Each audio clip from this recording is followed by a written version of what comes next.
Finally, this week, some good news coming out of Italy on the coronavirus pandemic. Lieutenant Commander Roger Reinert is deployed with the U.S. Navy's Crisis Action Team in Naples, Italy. He joins us now via Zoom with the latest on the situation there. And welcome, Roger. Thanks for staying up late with us. I understand it's getting close to midnight there. Yeah, no problem. Good to see and hear you, Julie. Yeah, now Italy, of course, was one of the hardest hit countries in the world and actually went into near total national lockdown back in February, but now restrictions are being lifted. Tell us about what's happening there. Right, yeah. So as you said, beginning in February, Italy went into a national lockdown that was very restrictive, much more so than what we've seen at home.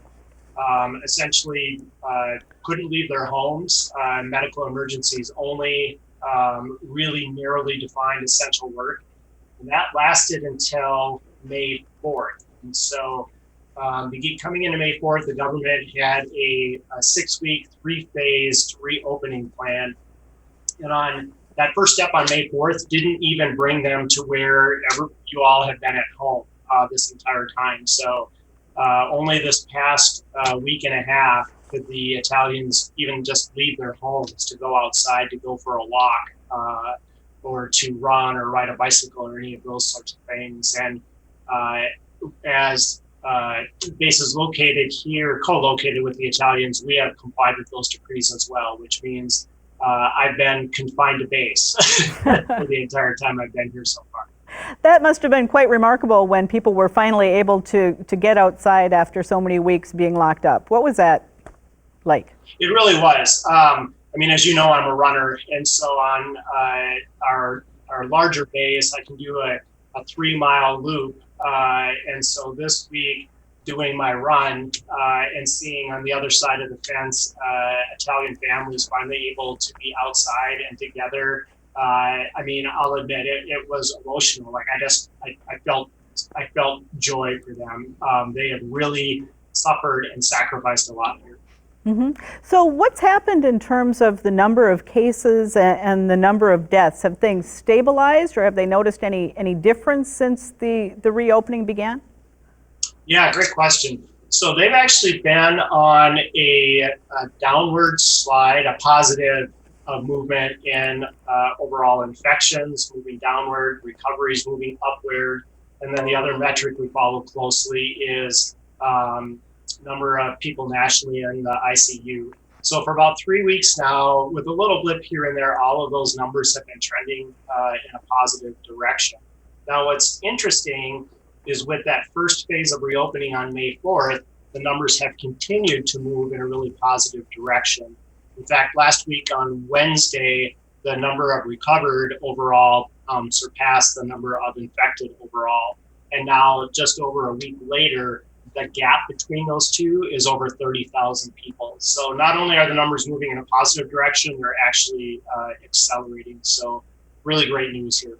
Mm-hmm. Now, when I go out here in our area, as the restrictions have been opened up a little bit, I see maybe a third of the people, possibly half of the people wearing masks. Is that a different story over there, a different attitude toward masks and social distancing than we might be experiencing here in the Northland?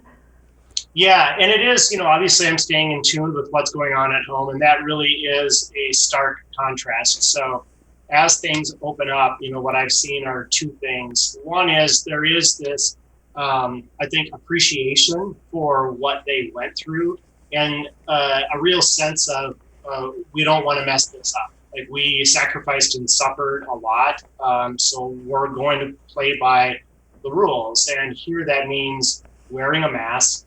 It's required if you're going to be within 6 feet of another person. And you have to have one on your person at all times, even if you're not wearing it. And then as businesses reopen within each industry, there are also some COVID guidelines and best practices being put into play. Now, the face mask wearing thing is not new for us in uniform. On April 5th, the Department of Defense mandated it on all DoD installations across the globe. So we've been wearing face masks as a requirement for over a month now. Yeah, and at this point, it's just habit. I always have one in my pocket if I'm going to go into a business, to the post office, to the commissary, our version of a grocery store. It just, it takes 30 seconds and I put it on and you go about your business. And then when you're back out and have more open space, you can take it off. All right. Well, I hate to cut you off. It's wonderful to see you safe and to hear your voice. And we really thank you for your service. So if you could stay healthy, and hopefully we'll get a chance to talk with you when you get back to town. That would be wonderful. Thanks, Julie. Good to see you and hear your voice. All right. Thank you.